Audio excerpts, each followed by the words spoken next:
الحمدللہ وحدہ والصلاة والسلام علی من لا نبی بعدہ اما بعد۔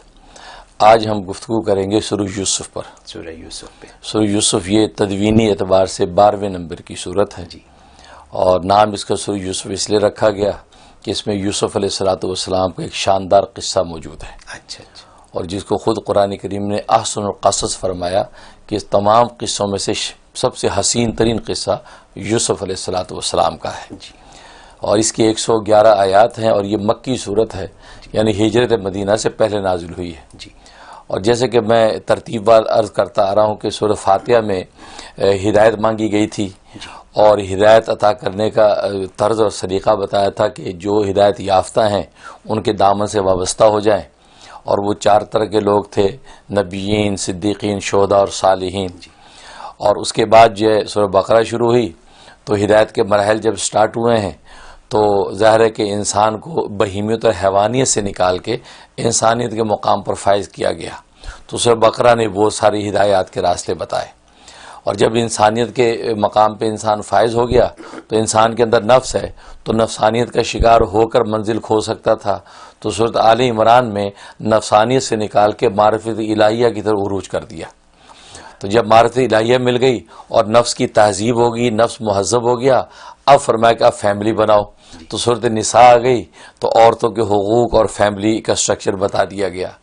جب فیملی بنی ہے تو ظاہر گھر میں کھانے پینے کے دسترخوان بھی بچھیں گے، تو سورۃ مائدہ آ گئی، اور مائدہ کا معنی دسترخوان، اب کھانے پینے کے دسترخوان لگ گئے۔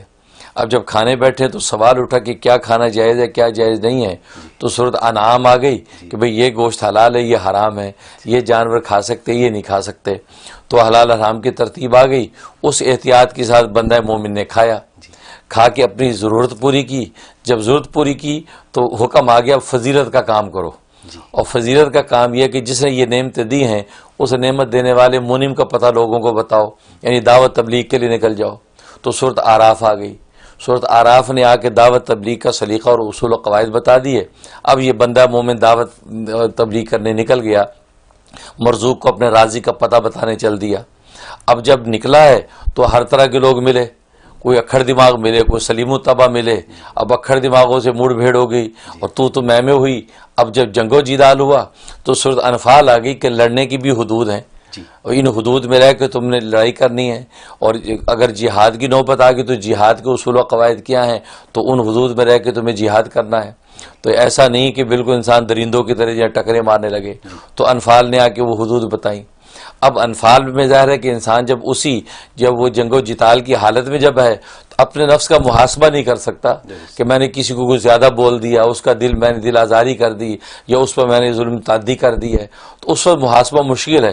بعد میں جب محاسبہ کیا تو بڑا افسوس ہو کہ یار اس کو میں نے زیادہ سخت بات کہہ دی، اس سے میں نے حد سے زیادہ میں نے مار دیا، تو بعد میں افسوس ہوا تو دل گھٹنے لگا، پریشان ہوا، تو سورۃ توبہ آ گئی کہ پریشان نہ، توبہ کر لو۔ توبہ کا دروازہ کھولا، توبہ کر لو گے تو اللہ معاف کر دیں گے۔ اب اس نے توبہ کر لی۔ جب توبہ ہی ہوئی تو اب جس ذات کی معصیت کی تھی اس کے تو انس پیدا ہو گیا کہ یار کیسا مالک و خالق ہے، میری خطا کو کیسے معاف کر دیا، تو اس سے انس اور محبت پیدا ہو گئی۔ تو یونس آ گئی کہ انس اور محبت، کیونکہ یونس کا معنی یہ، اب انس اور محبت جب انسان کے اندر پیدا ہوئی تو اب حکم ہو گیا کہ یہ مانوس ذات ہے، اسی کے ساتھ لگ جاؤ، اس کے غیر سے نگاہ ہٹا دو۔ تو سورہ ہود آ گئی، اسے بتا دی شرک کو چھوڑ دو، اور اسی ذات، اس اللہ کی ذات و صفات بھی منہمک ہو کے زندگی گزارو، کہ یہ وہ مانوس ذات ہے کہ جس نے دیکھو تیرے گناہوں خطاؤں کو کیسے معاف کیا۔ اب یہ جب اس کے اندر یہ گم ہو گیا اللہ کی ذات و صفات میں، تو ظاہر ہے پھر اللہ نے اس کی ساری زندگی کی ذمہ داری لے لی کہ بڑی بڑی مصیبتیں اور آفتیں بھی آئیں گی تو میں تجھے جو اس سے چھٹکارا دوں گا۔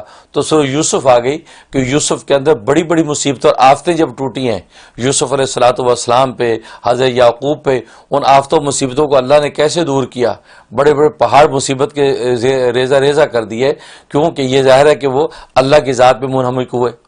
کیونکہ حضرت یعقوب نے جب اللہ کے غیر پہ تھوڑی سی نگاہ کی تو مصیبت میں پڑے، کیونکہ بھائیوں نے جب کہا کہ یوسف ہمیں دیں، ہم کھیلنے چلتے ہیں اور اس کی ہم حفاظت کریں گے، حضرت یعقوب نے کہا نہیں، مجھے ڈر ہے کہ بھیڑیا کھا نہ جائے اس کو اور تم غافل ہو۔ کہتے کیا بات کر رہے ہیں، وَإِنَّا لَهُ لَحَافِظُونَ، ہم اس کی حفاظت کریں گے، بھیڑی کے کیا مجال ہے۔ تو انہوں نے اس ناقص پر اعتماد کر لیا، اللہ سے نگاہ ہٹ گئی، کہاں چلو بھائی سنبھال لیں گے اس کو، اور بھیڑیا بھی کھائے گا نہیں. تو ہوا وہی کہ بھیڑیے نہیں پکڑا، اور ہوا یہ کہ بھائی جو ناقص رہ گئے اور خود ہی وہ اس کو کنویں میں ڈال کے آ گئے.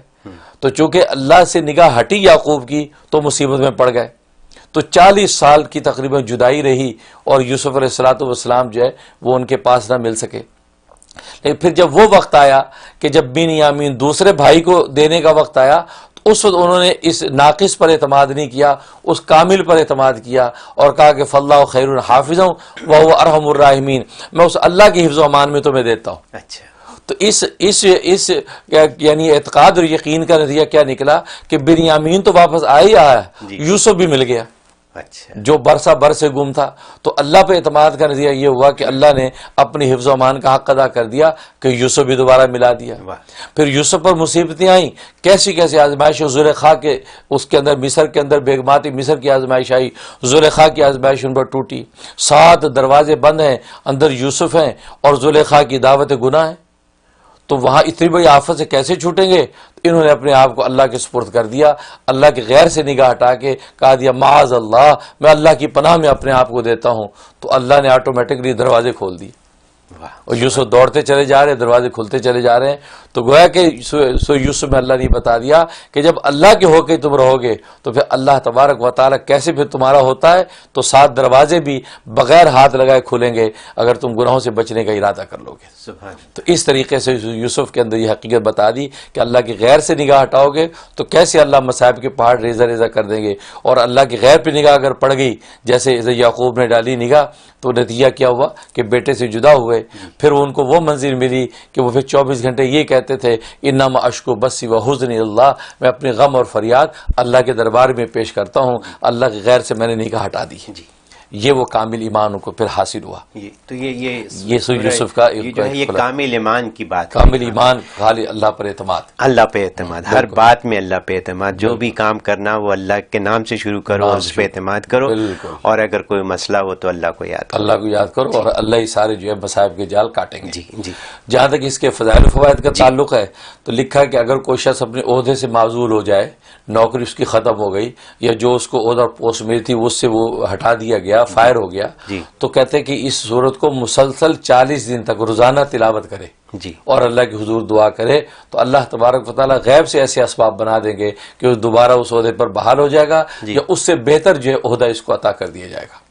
یہ ایک فائدہ ہے. اور آج کل ہوتا ہے نوکری میں ایسے احوال پیدا ہو جاتے ہیں. اور دوسرا ہے کہ اگر کوئی ایسا مقدمہ ہے کہ حاکم کے سامنے پیش ہونا ہے یا کوئی جج ہے وہ سنا بڑا سخت ہے اور احکام بڑے سخت دیتا ہے تو کیا کریں؟ تو 13 مرتبہ سورہ یوسف پڑھ کے اس کا ختم 13 مرتبہ کا کر کے اس کے سامنے جائیں، اللہ تبارک و تعالیٰ اس کو مہربان کر دیں گے اور یہ کامیاب اور کامران واپس لوٹے گا.